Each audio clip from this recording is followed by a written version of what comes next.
It's visible. So visible. Yes, yes. Okay, okay.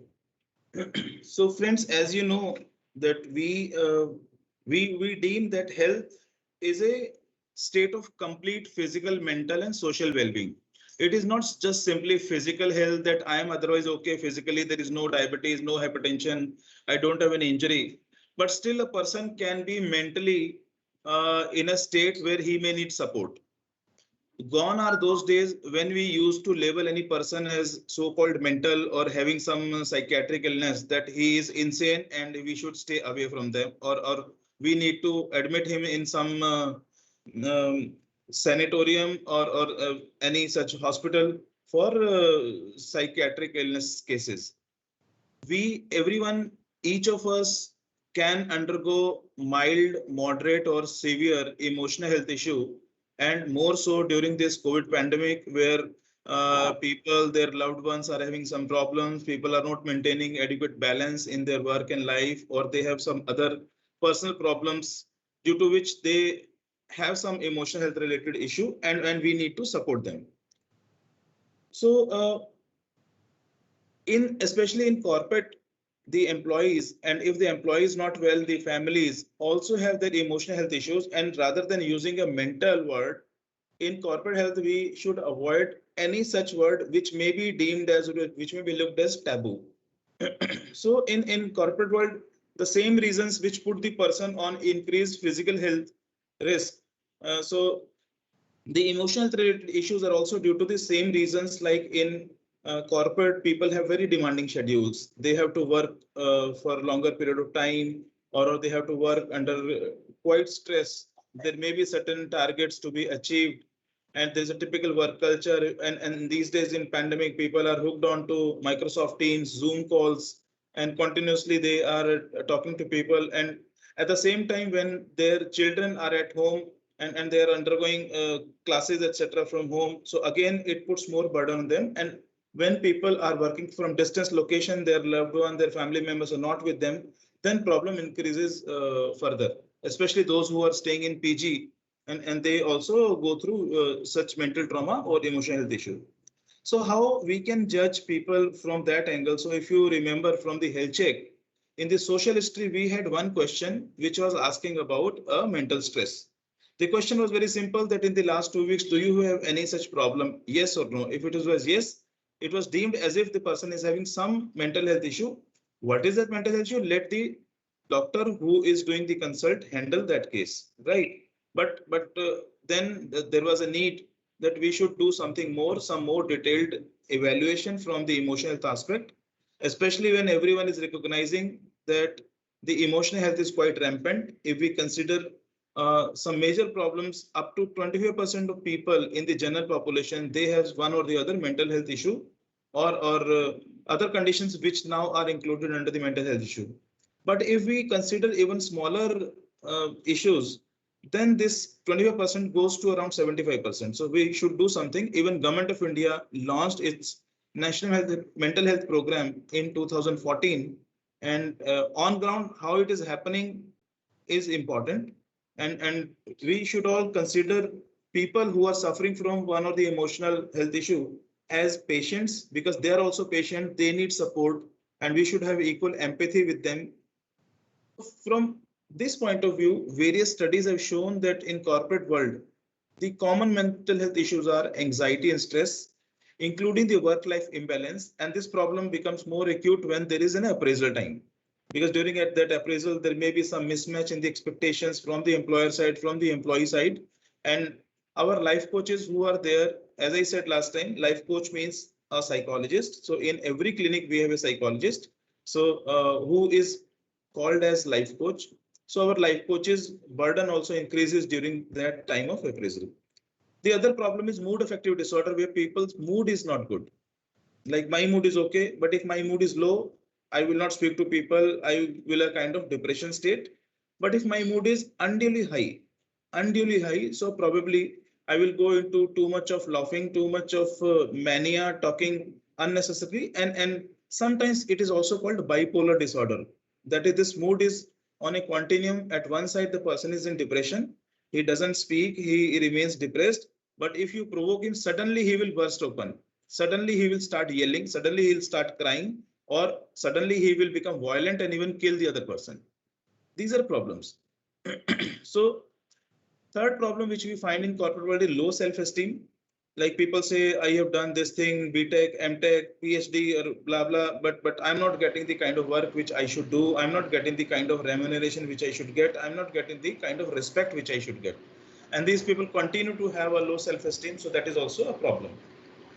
So these three problems are more linked to the corporate office, but at home also people may have other problems, relationship issues, husband-wife marital discord, and many people who are working in IT, they are younger generation, so they may be having uh, living in relation or just friendship or affair where they are not able to adjust. So those problems can also creep in, and that will also affect their work contribution. Anger, if it is undue anger, then it is a problem. Insomnia means the person is not able to sleep properly, so that is also a problem. Substance addiction, so smoking, which is injurious to health but still people do. Alcoholism, which is injurious to health but still people do. Alcohol is considered as a way of life, especially in corporate socialization. So and many other drugs are also sometimes used as abuse, so this is also a significant problem. Smartphone addiction, gradually we are recognizing that this is also a problem. And other issues like psychosexual problems. So psychosexual problems are actually much more common, more than 50%. But in corporate, we hardly see such cases because people do not open up unless until we build a good rapport with the patient. Parenting issue, yes, especially in this pandemic time, schizophrenia and so on, so many mental health problems. But major problems are related to the top four conditions: anxiety and stress, mood affective disorders, especially depression, low self-esteem, and relationship issues. And accordingly, if any person is suffering from such a problem, then we should help him or her. So the primary support is through the life coach, but if the person requires some medication also, that medication is also given by our doctors. And the psychiatric illnesses have also a medico-legal implication if we mistreat a patient. So suppose there is a person who is showing signs of depression. We do not know whether this depression is due to some chemical imbalance, due to some socialization problem, or whether it is due to some tumor in the brain which is pressing upon the emotional center in the brain. So whenever we give any such psychiatry related medicine, our doctors may give medicine for 3-4 days, 5 days, like we give anti-anxiety medicine, sleeping pills, etc. But in case we need to give a longer period treatment, like if you want to give the treatment for depression, which goes for 3 to 6 months or even longer also, or complicated cases, it is better that our doctor should refer that case to a domain expert, that is a psychiatrist. And our life coach's role is limited to doing the counseling, because they cannot see medicines, they cannot prescribe medicines, they cannot change the doses of medicine. So for this purpose, how to capture this information as part of the health check? So what we did, that because these questions are very personal and people do not want to share it with others, even with their family, even with their spouses, and there is always a professionalism aspect, how a doctor or life coach should speak to the person. Patient privacy is there, and more importantly, data security, like whatever we are making entry in the ECW, whatever prescription we are giving, that should remain with the patient only, and it should not go to other people. Rarely we come across, like if the person is having some suicidal ideation, then we have a system as to how we should inform others. Say for example, I am an employee who is working in the organization, say for last 10 years very sincerely, and suddenly some new person comes and my boss starts ignoring me and starts bullying me in front of others, and I become frustrated. When I get my next appraisal, it is not up to the mark, without not as per my expectation, and I'm getting frustrated so much so that probably uh, I got so much frustrated that I will kill my boss or I will kill myself. These kind of thoughts start creeping in my mind. So I will think that if this condition continues, either I will kill me, means suicidal ideation, or I will kill my boss because he is the problem. So those kind of issues sometimes can actually become a reality, and therefore if we come across with such a serious condition, then despite ensuring the patient privacy, we have to inform someone, and there is an SOP for this, that in that case we inform a single person, not everybody, but a single person of that organization, that look, this employee is having some problem. So to ensure patient privacy, we are not telling whether it is depression, whether it is anxiety or what. but we are simply saying that this patient was seen by our doctor, because this information is given by generally by the clinic manager to the single point of contact in that organization, that look, this employee was seen by our doctor or by our life coach, and our doctor has referred him to a psychiatrist for further evaluation and management. So we're simply saying that he has some psychiatric illness. What is that psychiatric? We are not telling, and we are not mentioning what is the problem, whether it is suicidal ideation, whether it is medicine, etc. We are simply saying that we are referring him to a psychiatrist for further evaluation and management. This gives them the indication that this employee needs to be put on leave. So they have a process built within their organization. They simply grant leave to that person so that person can take proper treatment and improve, and after that he can rejoin. So to capture this data, when before the pandemic, what we did, we made a questionnaire, and rather than making our own questions, we took the validated, internationally validated questionnaire. Say for example, it mentioned generalized anxiety disorder questionnaire. So this is a standard questionnaire which has 7 questions, and based on which we can assess whether the person is having anxiety or not, and whether it is only mild anxiety or more than mild anxiety. Similarly, PHQ-9 is another questionnaire which tells us about depression. Rosenberg, another scale which tells us about self-esteem. And there are a few additional questions. So 33 questions which a person can answer within 2 to 3 minutes in a mobile app. So app-based data was collected, and because this is a private affair, so what we did, just like an ATM machine, so in our clinic, we identified a corner, a happiness corner, where we, just like ATM machine, we put 2 wooden boards, and in between a tab was placed so that people can go there and in privacy they may answer those questions, and automatically those information is uploaded on our system, and report is generated, which we call as happiness index. Because we wanted to ensure that we should not use any negative words, so we use the word happiness. So we said that we, as part of the health check, we will gauge their happiness. So this happiness index report is generated. We are not using any negative terms for that purpose. And in this pandemic, where the people are not able to come to the clinic, so we have converted it into a QR code. And as part of the health check, when the phase 2 appointment is fixed, or when phase 2 home sample collection is fixed, our people send that QR code also. Like these bookings are done through Comtel, so they send this QR code also to the person that this is not a feedback, this is part of your health check, and please respond to that also. So many people respond, many people do not respond. So on the time of when the doctor consultation is required, so one day prior the nurse calls, nurse also sees whether the person has filled this happiness index thing or not. Otherwise, nurse will also send that QR code again. Then on the day when doctor consultation happens, if the doctor sees that it is not done, then doctor says, please fill it, and later on the person can come again for a review consult. But in general, the uptake is still low, and gradually we have to increase that uptake. So just to give you a gist as to how these questions work, say for example, G87, which is for anxiety problems, there is a question that over the last 2 weeks. So we focus on the last 2 weeks only, that how frequently you were bothered by these symptoms, like feeling nervous, anxious, or being on edge. So the answers are not at all, several days, over half the days, and nearly every day. Person can select 0, 1, 2, 3. So the person will take some time to understand the question and its answer. But once the person answers one question, the other 6 questions can be answered very quickly. And yes, we may think that there is some subjectivity, that if I answer one question, instead of several days means 1, I may select over half the days 2. But this questionnaire is validated, and for those small interjections, even then it is validated. So you see, a person can score 0 or maximum 3 in every question, that is 7 into 3 is 21. So a person can score from a maximum of 21 to a minimum of 0 in G87 questionnaire. And this is the interpretation. 0 to 4 is no anxiety, 5 to 9 mild anxiety, 10 to 14 moderate anxiety, and 15 or higher is severe anxiety disorder. So this is an interpretation. Again, it is based on what the patient has said. Many patients may be mischievous, they may be given wrong entries, or many patients do not understand question, they may be given again wrong entries. Therefore, it is important that when the doctor consultation happens, doctor validates, doctor is able to see those questions. So only those people who are dealing with this happiness index, only they have the access, only they can see it. So the life coach, the nurse, and the doctor can see it. So doctor will see, doctor will see all the responses and will validate, yes, what the patient has filled is right, and then he will take it forward. So can we see previous slide? Yes.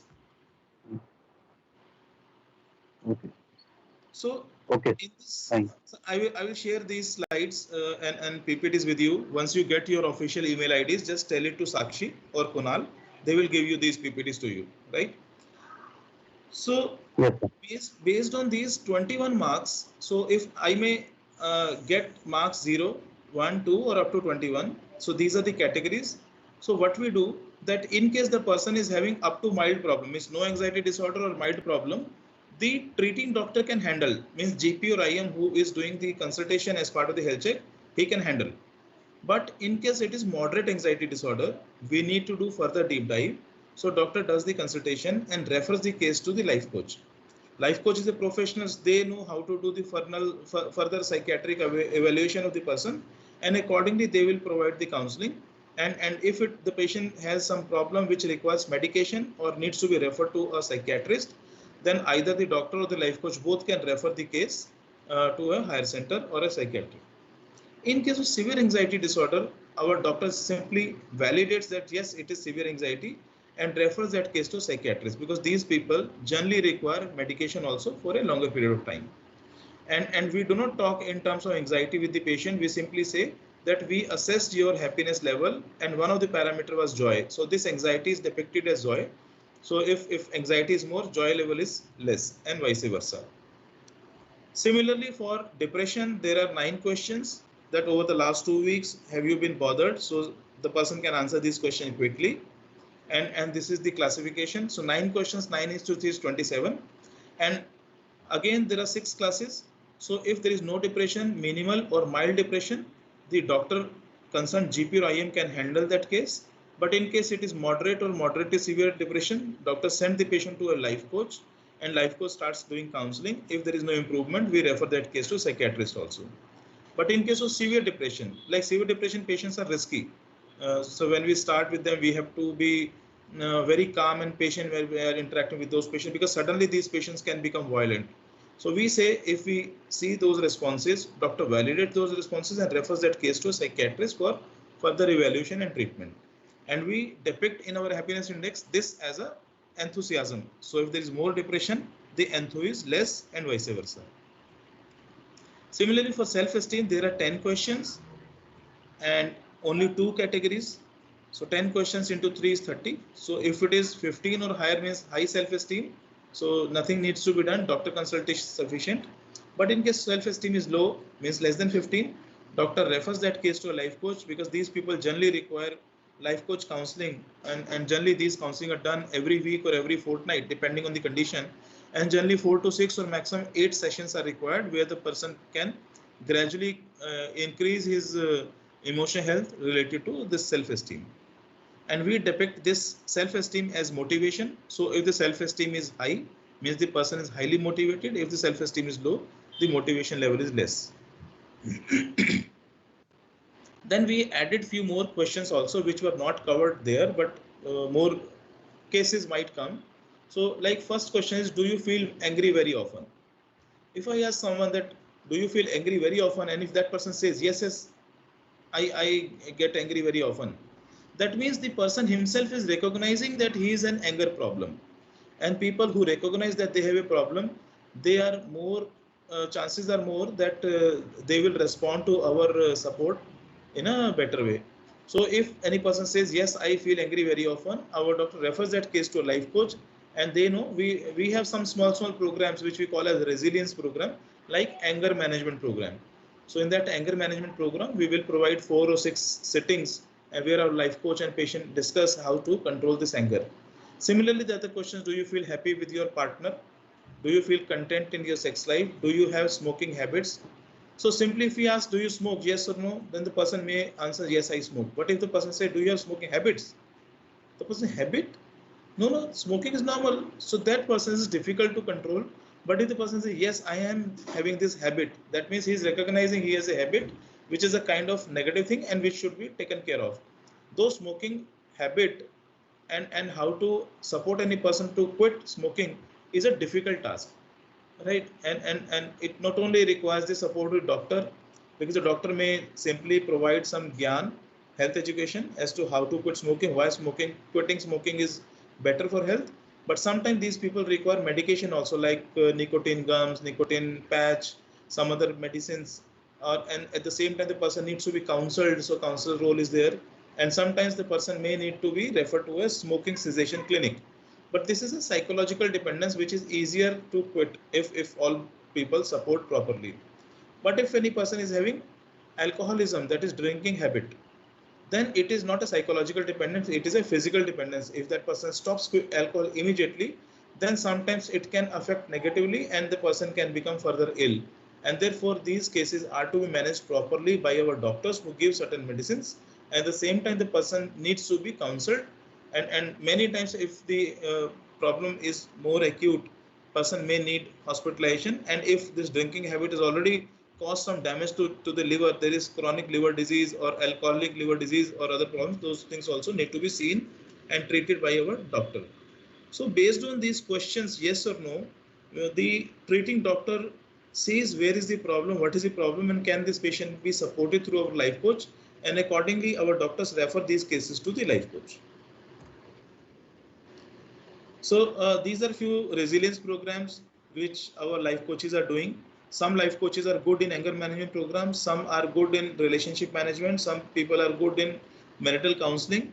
So mostly these top 3 programs are, or top 4 programs are being run by our life coaches. But yes, there is still certain gaps which are being looked into, and how we can provide more and more support through further resilience program to our customers. So you see, just like health index, when we give a score out of 10, or now we are planning in health index version 2, we will give it out of 1000. So that is a number. But in happiness index, we are not giving any number. If you have seen any prescription of a psychiatric patient, right? If I go to a psychiatrist, on that prescription, the details are not mentioned. All those details are kept confidential, and with that prescription, with that treating doctor only, in that clinic all the record is kept, or in that hospital all the record is kept. But to the patient we are giving only a prescription in which patient name is given and only the treatment is mentioned. Sometimes even doctors do not mention the diagnosis, because if the patient gives this prescription to someone, and that can have some negative effect, right? So similarly, in our happiness index we have a 5-pager report, but we will give only this first page to the patient. We will not give other things to the patient. So you can see it is very simple. All the 3, joy, enthusiasm and motivation, are shown, and at the bottom there are some tips for remaining happy. So if you see joy, I will not say, like when a doctor does the counseling after the happiness index is done. So during the phase 3, when the consultation is going on, doctor will not say, oh, your joy level is less or your anxiety level is very high. Doctor will simply say that as part of your health check, we also gauged your happiness level in terms of joy, enthusiasm and motivation. So sir, I am very happy that all the parameters are very good, but I can see that your joy level, though it is good, but it can be improved further. There is a scope of improving it further. How we can do it? Please meet our life coach who is the expert. Right, this way we position our life coach. We tell them that our life coach is a professional, and you can interact with our life coach. You can interact with her. Her means all our life coaches are females except one in Madurai. So we will tell it to the customer that you can interact with the life coach freely, because everything is kept confidential. And most importantly, that all these things are kept confidential, and we do not share these details with your HR, because many employees have this apprehension that if this thing goes to my HR, some negative thing might happen. So with that positioning, we refer the case to life coach, and life coach can then take it forward. So these tips are like make regular exercise, yoga, meditation, etc. Eat healthy and balanced diet. Don't take too much of tea or coffee. Stop alcohol. Stop smoking. Take short breaks between your work. Take adequate sleep. Have some me time also, means time for your own, for meeting your family, friends, hobby, etc. But most importantly, if you have any problem, then talk to someone who can guide you well. You can talk to your family member, you can talk to your friend, you can talk to your spouse, etc. depending on the problem. But in case you are not able to talk to any person, please come to us, we will talk to you. So approach the life coach if it is required. So with that intent, we do the happiness index, and the other 4 pages which are seen to the doctor and life coach, you can see a sample like GAD sample responses. Against each question, what was the answer given by the customer, what is the score, and at the bottom, what is the score in terms of the interpretation classification, like it is a case of moderate anxiety disorder with score of 14 out of 21. Similarly, PHQ-9 response, self-esteem response, resilience program response, and basis this, we just like I'm showing you one sample that out of routine, this is actual data. So out of routine 15 cases, we find that at least 3 cases are those who require referral. So that means around 20% people require support or referral. And you can see only 3 other people where DR is mentioned against action, second last column, that only 3 people, 20% people were further okay, or they're fully okay and they did not need any life coach support. But otherwise, if we see, around 60% people are having one or the other problem for which they should be guided adequately, maybe through the life coach, maybe through the doctor, or maybe through someone else. But yes, there are problems in their lives also. So we all are human beings and there are problems in our life. And if that problem is mild also, but we have included it here. So what we have included here means those moderate or severe cases. So many people are having anxiety or stress which is to the tune of moderate. So that way you can see the problem and the magnitude of this problem, and that all people require help, and accordingly we have made scripts, we have trained our doctors as to how they will be talking to the patients, like they should use a very simple language rather than saying some technical words. The doctor should use simple language, should come down to the level of patient, his education level, his level of understanding. Only then a proper rapport can be formed. So rapport building is very, very important. And we do not use any negative word for the patient. We refer our psychologist also as life coach only. And we use only positive phrases. Like we will not say, this cannot be done. We will say, we will see how this can be done. So in normal cases, we can motivate people that yes, your happiness level is very, very good. In mild cases, we can tell them what needs to be done. But in case of moderate, our doctors and life coaches also have to remain calm and patient when they start the conversation. They position what this happiness index is, and then they refer the cases to life coaches after proper positioning what a life coach is. And in case of severe cases, we refer these cases to a psychiatrist for further evaluation and management. So with the support of our clients, we are also doing yoga, meditation, Zumba, and other activities. From time to time, we are also doing various well-being sessions. So our life coaches are conducting sessions for the employees, our clients. For example, STL Technology, we are regularly doing sessions on stress management, how to remain happy, laughter therapy, mindfulness, sleep management, relationship, de-addiction. So these are ongoing. So every day or every alternate day, some of the other activity is happening over there. So for the CarePlan team, if you feel that any person who is talking to you, any CarePlan subscriber who is talking to you, and if you feel that he or she is having some problem, we can always refer that case to a life coach, and life coach services are free. We are not charging anything from the patient, because for the life coach services, we get a fixed remuneration from our client. So from the patient, we are not charging anything. So you can refer those cases for a life coach consultation. So this was about the happiness index. Now, if you have any question, please do let me know. Sir, I want to ask something. Hello. Hello, sir. Good morning. Good morning. Yes, Dr. Deepa. Sir, what is the reference for these indexes? I mean, I've been seeing a lot of really good So, Dr. Deepa, like GAD, if you do the review of literature, GAD-7 is generalized anxiety disorder, which is a 7-pointer questionnaire for anxiety. And this is not that anybody has made this questionnaire. It is an internationally validated scientific questionnaire. So if we make our own questionnaire tomorrow, anybody can question us that why you have included these questions, why you have not included, or you have missed some important questions, right? Right. So this is validated, and when we made this questionnaire, we got it vetted through a psychiatrist also at that time. who is a vice president of the Indian Society of Psychiatrists. So we got it vetted from there also, and we included these things. But always this happiness index can be improved further if we get. So for the reference, you can do the Google. I can share the references with you also. In our ECW, earlier when this happiness index was not there, so there are various templates and web forms, right? So we call it forms. Right, So sir. in ECW, there is a form for PHQ-9. There is not a form for GAD-7. There is also one GAD-2. So GAD-2 and 7 are not there in the current ECW.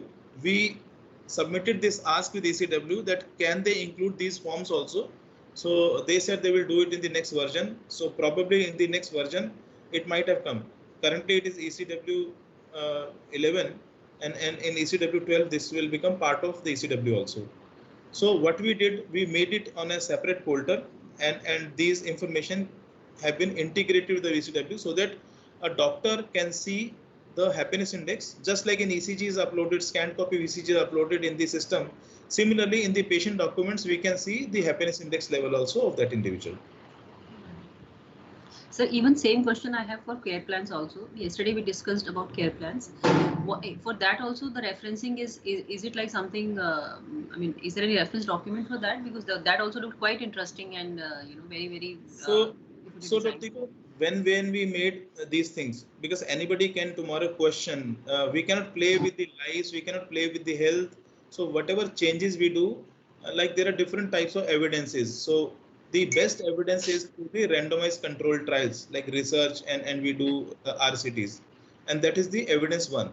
So out of these evidences which cannot be accepted are different, but the evidences which can be accepted have different levels. RCT is the topmost, and there is also level 1D, which we call as expert opinion. So if any expert gives an opinion, we can consider that, right? So if there is a renowned expert who is saying something, we can incorporate that. So when we made Johns Hopkins as our mentor, so we were talking to them, and we were showing our way of working, and we were taking their inputs also. Like health check, this health index was endorsed by Johns Hopkins only. The care plan was endorsed by Johns Hopkins only. And later on, when we were making this happiness index, the relationship between Johns Hopkins was curtailed, and therefore this happiness index, we got it vetted from psychiatrists in India rather than from Johns Hopkins. So when we were talking to them, we were having that brainstorming sessions, discussions, deliberations. So everything was with the support of the evidences as well as with the support of references. Right? Say for example, in health check, if you talk about obesity, if you simply Google what is the obesity and its normal abnormal value, you will see that overweight is when the BMI is more than 25, not 23, right? And obesity is when BMI is more than 30. But that is for Western population, because on Google it will first show your Western population, WHO's Western population criteria cutoff being 25 and 30. But in 2008-9, the consensus statement was released because prior to that there was no research, there was no study. But in 2009, when we had this consensus statement from a scientific body, and they said for the South Asians, this should not be 25 and 30, it should be 23 and 25. So we included that because for South Asians, so Indians are also in the South Asian region. So for our population, our people, our gentry or our audience is Indians. So we use the BMI cutoff as 23 and 25 only. So we have all the references. I will share with you and Dr. Alok all those details and references also.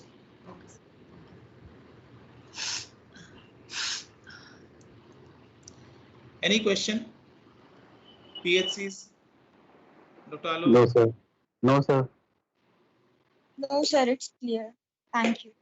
Okay. So for our care plan team, why we did this session, that you should know that there is a happiness index, so that if the customer talks to you, care plan subscriber talks to you about that, you can, you may not look blank, you should know about it. And secondly, you should know that there is a life coach, and especially in the COVID pandemic, many people require life coach services. And in our helpline, we have included these life coaches. So any person who requires a life coach support, we can help them. So you can write an email to our helpline Our helpline's email ID is COVID-19, which we will discuss in a separate session. And otherwise also you can ask the clinic manager, you can tell your care coordinator to book an appointment with the life coach, and life coaches can then support these people. Okay. So it is 10:40 now. We will break for 5 minutes, 10:45, so that you get rejuvenated and you are refreshed, so that we can take up the next session, which is on care plans. So I hope Shaista took the operational aspect of the care plan yesterday. So the clinical aspect will be covered today. So we will meet again at 10:45. Please do not log off, and we will meet after 5 minutes. Yes, sir. Okay. Yes, sir. Thank you, sir. Yes, sir. Thanks and see you.